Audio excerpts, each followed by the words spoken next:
दोस्तों सभी को मेरा नमस्कार। मैं महानंद कुमार अब आप सबों के बीच में अपना गौतम बुद्ध से जुड़ी हुई कुछ टॉपिक को लेकर आया हूं, जो यह अंतिम ही होगा। इस बीच में इससे पहले जो हमने बताया वह सारी चीज़ आपको शायद बखूबी पता होगी और अमल भी किए होंगे, ताकि कई प्रतियोगी परीक्षाओं में जो बौद्ध धर्म से जुड़ी हुई सवाल जो आते हैं उसे आराम से हल किया जा सके। तो गौतम बुद्ध जो है लाइट ऑफ एशिया उसे कहा जाता है। एक द अनरॉल एडविन ने द लाइट ऑफ एशिया पुस्तक जो छापा है, जो लंदन के थे और पूरे विश्व प्रसिद्ध पुस्तक है वो।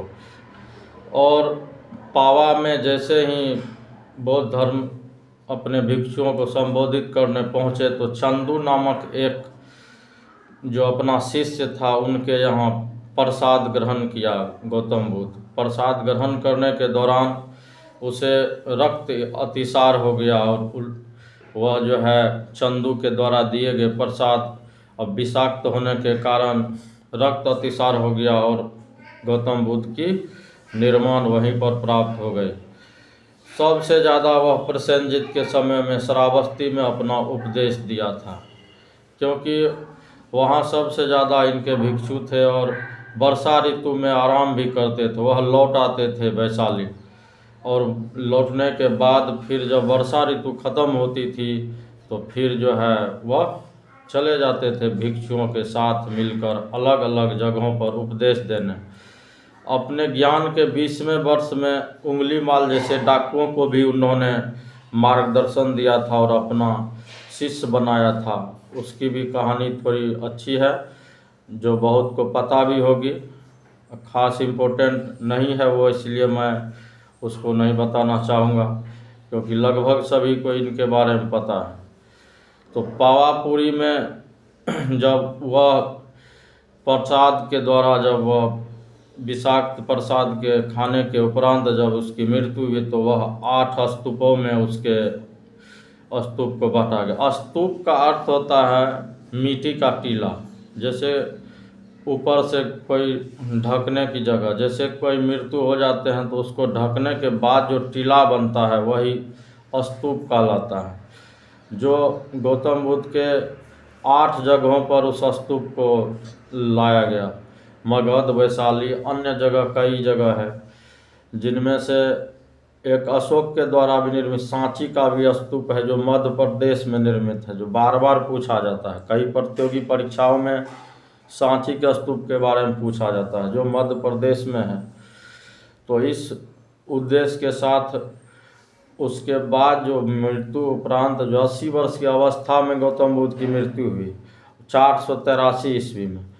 और सबसे इम्पोर्टेंट इसमें यह भी है कि बुद्ध पूर्णिमा के दिन ही ज्ञान की प्राप्ति और जन्म और निर्माण तीनों एक साथ बुद्ध के पूर्णिमा में। कभी कभी प्रतियोगी परीक्षाओं में पूछा जाता है कि निर्माण जो है किस समय हुई, तो बुद्ध पूर्णिमा के समय में।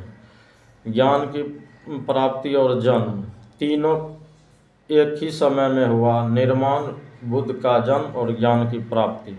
तो बहुत ही इम्पोर्टेंट है बुद्ध की पूर्णिमा, जिसमें राष्ट्रीय अवकाश भी घोषित होता है उस दिन। कई विभागों में छुट्टियां भी मिलती हैं। तो इसमें अब मैं बताने जा रहा हूं कि मृत्यु उपरांत जो बौद्ध संगतियां हुई, जिसमें बौद्ध के प्रचार से संबंधित जो है वह बातें का उल्लेख मैं कर रहा हूं। प्रथम बौद्ध संगतियां 483 ईस्वी पूर्व राजगिरी में, वह जगह है राजगिरी। उस समय के अध्यक्ष थे महाकश्यप। शासक जो थे अजातशत्रु थे, अध्यक्ष थे महाकश्यप। और द्वितीय बौद्ध संगतियां जो हुई थी 383 ईस्वी पूर्व, जो जिसके अध्यक्ष सुबाकामी थे और शासक जो थे कलाशोक थे, और जगह था वैशाली।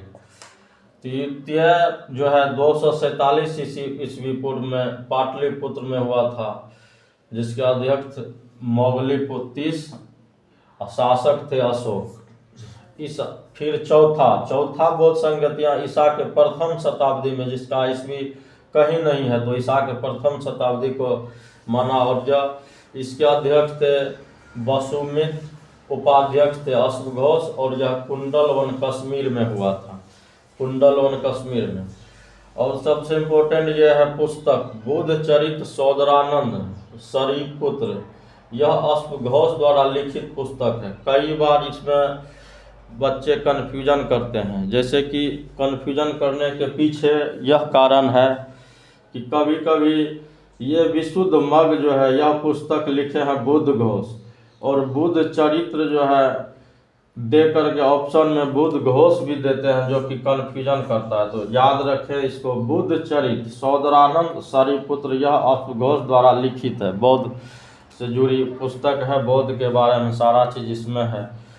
उसके बाद विशुद्ध मग जो है बुद्ध घोष लिखा है, जो कि बुद्ध चरित दे के यह ऑप्शन जरूर रहता है। तो बुद्ध चरित सौदरानंद सरीपुत्र, यह अश्वघोष द्वारा लिखित पुस्तक है। विशुद्ध मग, यह बुद्ध घोष द्वारा।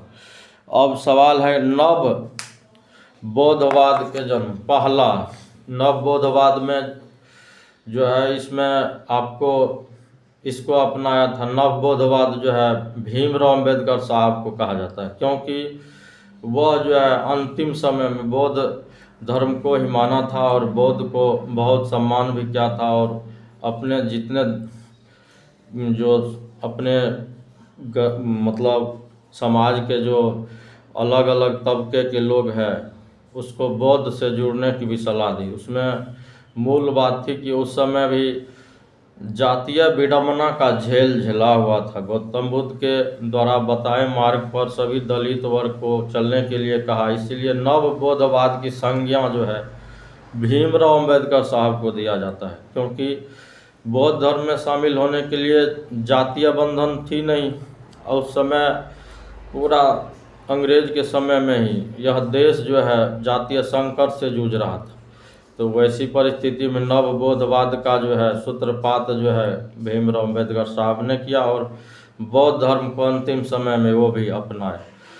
तो बौद्ध धर्म ऐसा धर्म था जो कि विश्व प्रसिद्ध धर्मों में से एक है, क्योंकि बौद्ध बाद में जो है यह बहुत समस्याओं से ग्रसित होकर जो है बौद्ध नष्ट हो गया, क्योंकि प्रजापति गौतमी महामाया को जो है प्रथम जो है बनाया था, महिलाओं को भिक्षु बनाया था, जबकि आनंद के विशेष कहने पर महिलाओं को भिक्षु में शामिल किया गया था। जबकि कुछ बौद्ध से जुड़े हुए विचारकों का उस समय कहना था कि अगर महिलाओं का अगर बौद्ध में मतलब प्रवेश मिल जाता है तो बौद्ध जो है नष्ट के कगार पर होगा, क्योंकि जिस तरह से बौद्ध भिक्षु पुरुष इसे संभाल सकते हैं, उस प्रकार महिलाएं में कुछ न कुछ अनबन होगी और यह बौद्ध धर्म नष्ट हो जाएगा।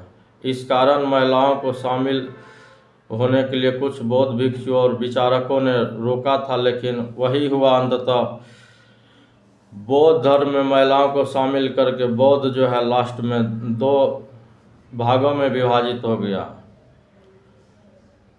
इसी प्रकार जो है नष्ट होने के कारण भी वही थे, हीनयान और महायान में बदल गया।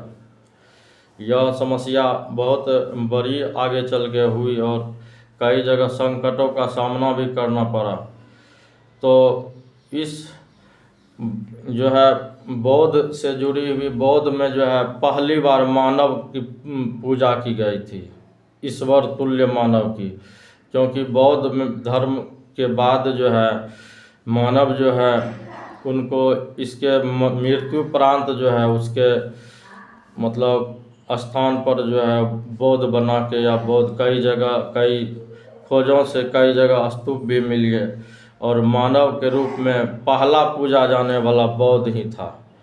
जय हिंद, जय भारत। इन्हीं टॉपिक के साथ मैं अपनी वाणी को विराम देता हूँ। लाइक एवं सब्सक्राइब करना नहीं भूले ताकि आपका मोटिवेशन मिलता रहे, ताकि मैं आगे पुनः टॉपिक को और अन्य टॉपिक को बताते रहूं। और प्रतियोगी परीक्षाओं के दृष्टिकोण से मैं ज़्यादा फैक्ट नहीं बता रहा हूं, मेन फैक्ट बता रहा हूं जो कि आपको आगामी अलग अलग प्रतियोगी परीक्षाओं में पूछी जाती है। जय हिंद, जय भारत।